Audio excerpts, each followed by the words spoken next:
Thanks for joining me, everyone. Charles Moskowitz. And my guest is Matt Robinson. Matt is an author of a new book that's just out, Lions, Tigers, and Bulldogs. Talks about lore and stories of the great Ivy League colleges of the United States, which of course go all the way back to colonial times.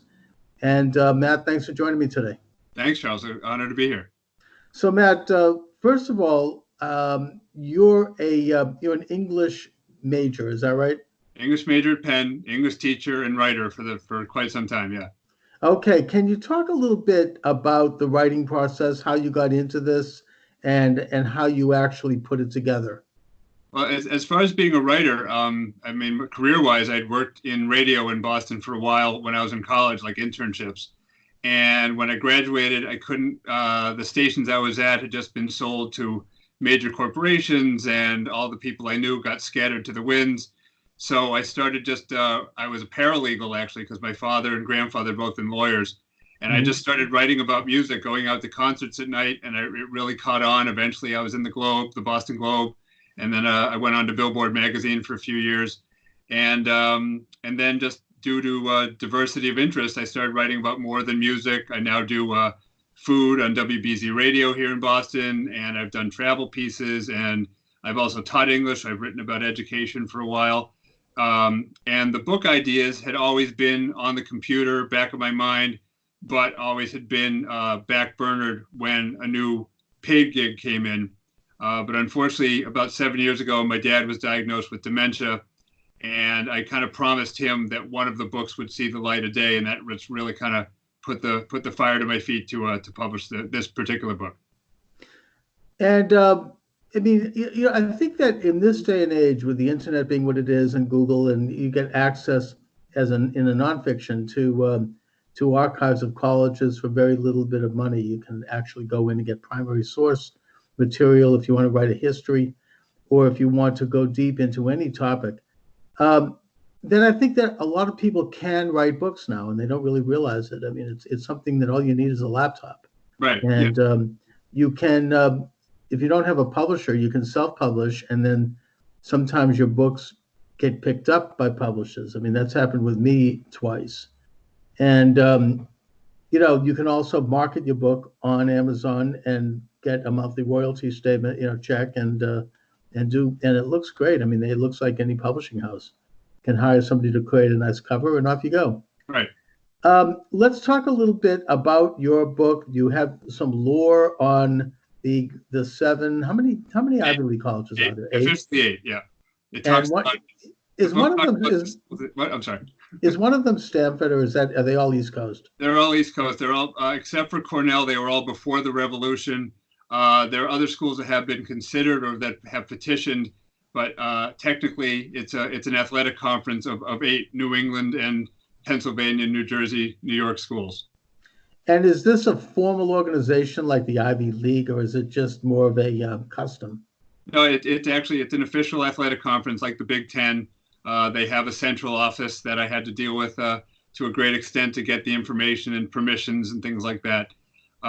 Basically, my connection is my father had gone to Brown in Providence, which is one of the 8. Sure. And I used to go to the football games with him and his friends, and when I was very young. And the football wasn't much to watch, but I loved the mascot. They had someone in a bear suit who was just wild and uninhibited. I fell in love with it to the point that I would tell people that that's what I wanted to be when I grew up.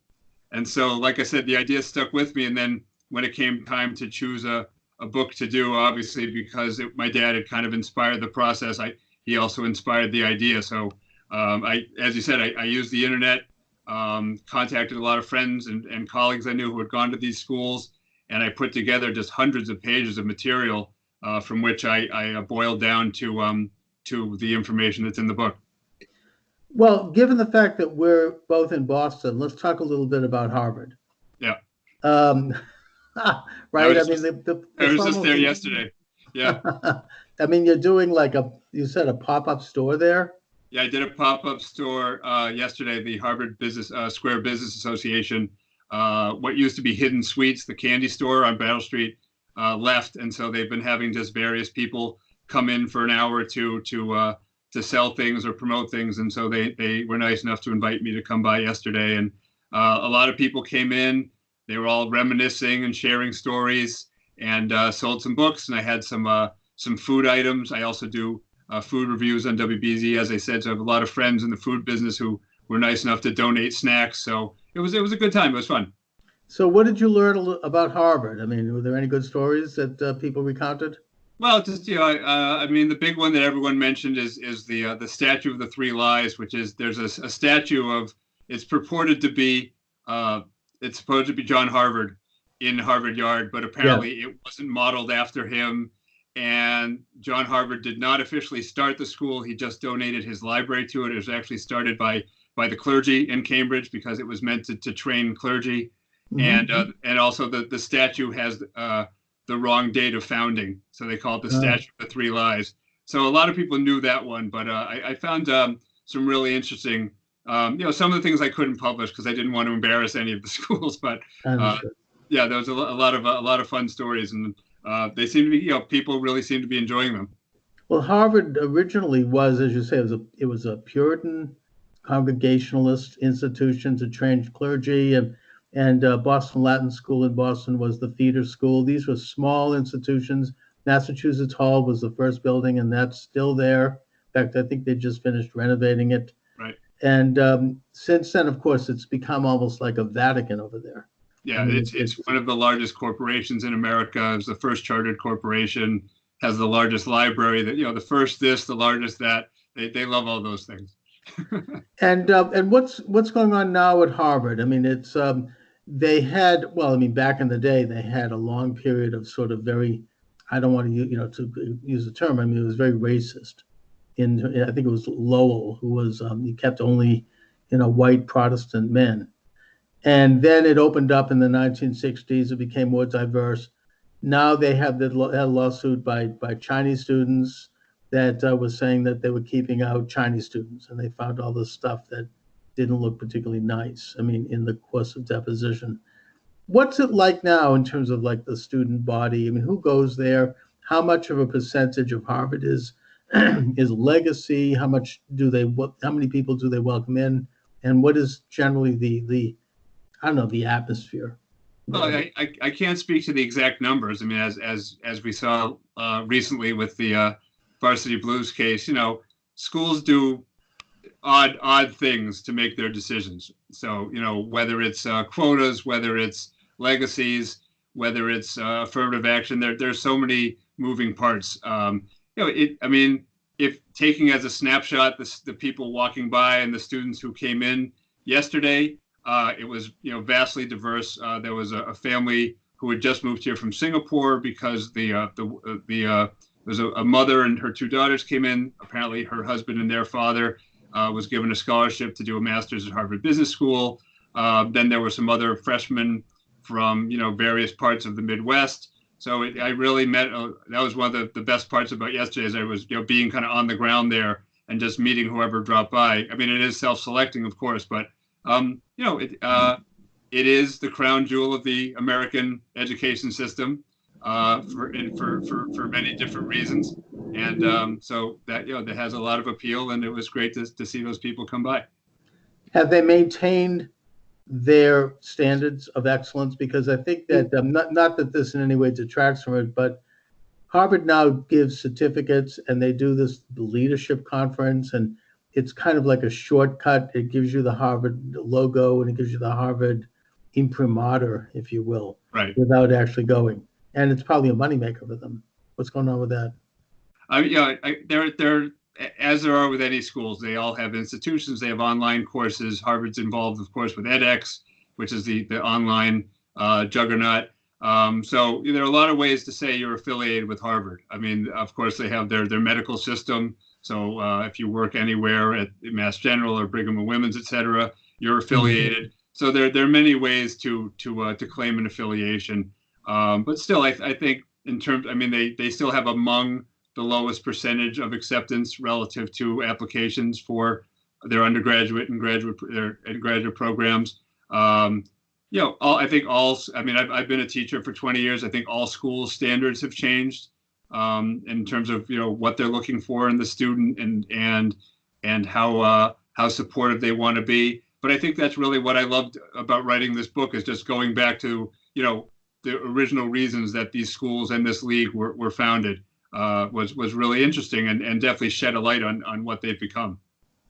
And also, Harvard is building an entirely new school in Brighton for engineering and applied science, right?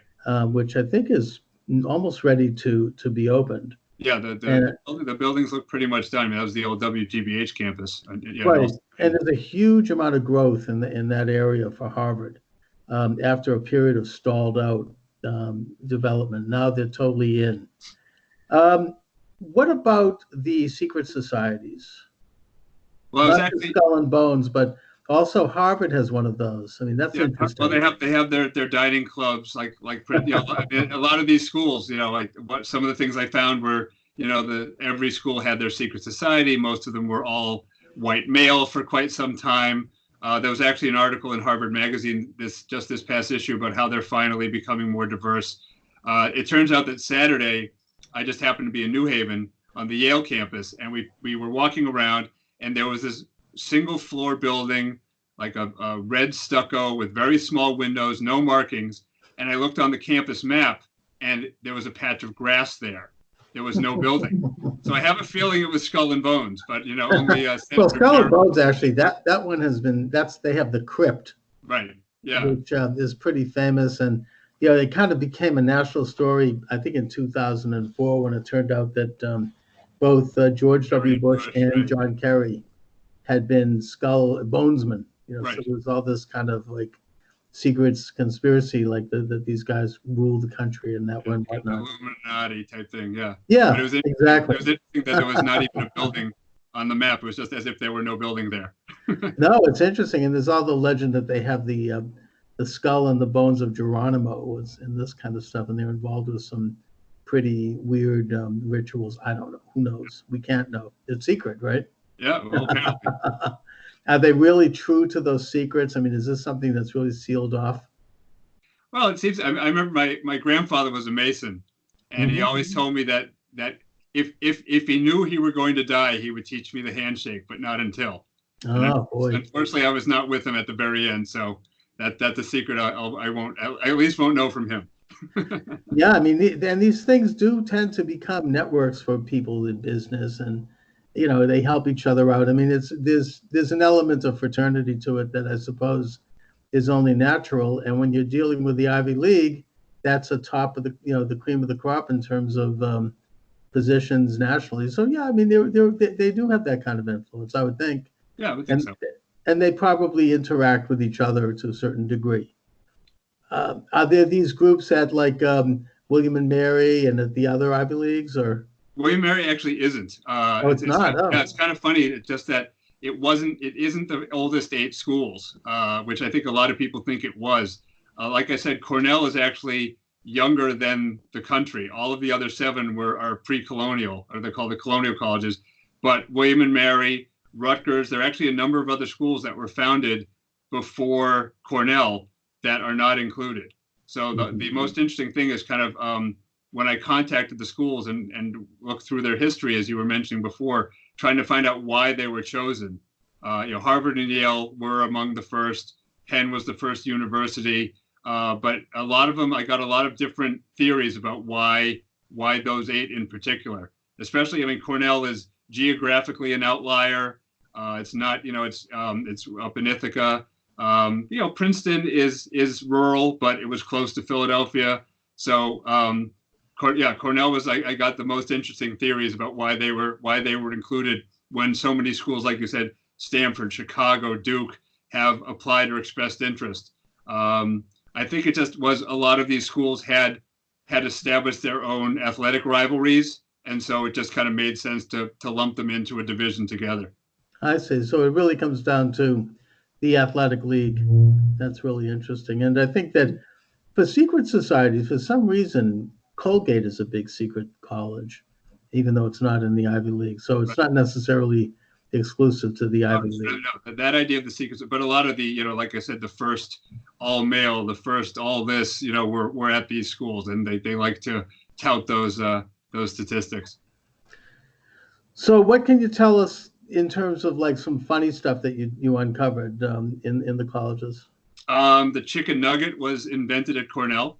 That was interesting. Did they have a patent on it? Apparently a professor there created it. Let's see, so many of like the goofy traditions, like at Penn they throw toast on the football field because one of the fight songs says "Here's a toast to Penn," and everyone throws toast. At Cornell they throw fish on the ice when they're playing Harvard. Dartmouth, their official mascot was a Native American, but that's of course been phased out. So now it's a battle between the unofficial moose and Keggy the Keg, which of course I couldn't mention in the book because I didn't want to, frustrate or upset anybody. Yeah, right. They want to get away from that image. Yeah. So just, and you hear about like just a lot of the things that they claim as their own. Obviously, the famous alumni who didn't graduate, Mark Zuckerberg from Harvard, Candace Bergen from Penn, et cetera, et cetera. Yeah, Bill Gates, I think, from Harvard, right? Yeah. So, a lot of people say, oh, I don't need to graduate Harvard. I just need to go for a year or two and make the contacts. I'm so busy, with this thing called Facebook that I don't have time. Right. Yeah, I don't have to go to classes. So, but it was a lot of fun to write. And, as I said, I really felt it was a nice tribute to my dad. He passed before the book came out. I'm sorry to hear that. But I wrapped up the first edition and brought it up to him at the cemetery and gave it to him, which was an emotional day. But it really it really made it worthwhile. Self-publishing was, it can be complicated. I've actually been doing some presentations about my process and what I learned. It was frustrating at times, but just being able to kind of keep that promise. And and have a published book. It's kind of fun. It's amazing. It's something it's a milestone. It's forever. When you have a published book. Are you working on a sequel now or a second edition? I have so much material. I could do a volume 2. Someone suggested that I do the Seven Sisters, which like the women's colleges that were like Radcliffe, which was affiliated with Harvard, of course, et cetera. So, and then the other interesting thing is that since it's been published, a number of people have just dropped out of the blue and said, hey, I'm working on a book. Do you want to edit it? Do you want to co-write with me? So it's really opened up some great opportunities. And then, of course, I'm hoping to go. I was at Harvard yesterday. I'm hoping to go visit the schools and connect with the alumni and, sell some more books wouldn't be a bad thing either. No, I mean, that's a great way to promote it. And doing a book opens up all kinds of opportunities. It's like the ultimate calling card. Yeah. It's been a lot of fun being able to, go to a store and drop one off and just even if they don't consign it or sell it, they're showing it to people. They're telling people. Oh, yeah. You never know where it's going to end up. Get it into the libraries too. Yeah, I've been working on that. All right, Matt. So listen, let people know how they can get a copy of the book and any other information about you you'd like to impart. Okay, here's the book. It's available exclusively for now at LionsTigersBulldogs.com. And if anyone on that website, people also can win a copy. There's a trivia contest. And if you have a great story about your experiences or someone there's a page on the website that you can share those. And who knows, maybe your story will make volume 2 or volume 3 or whatever comes down the line. Excellent. All right, Matt Robinson. Listen, I want to thank you for joining me this afternoon. Thank you, Charles. It's great to work with you. All right, take care. Bye-bye. All right, Matt. So I'll send you the YouTube once it's up. Fabulous. And you said you can just go on Amazon. I'll have to look into that. Check that out. You can open an account at Amazon and post and put your books up there. Okay. All right. So, thanks a lot. Thank you, Charles.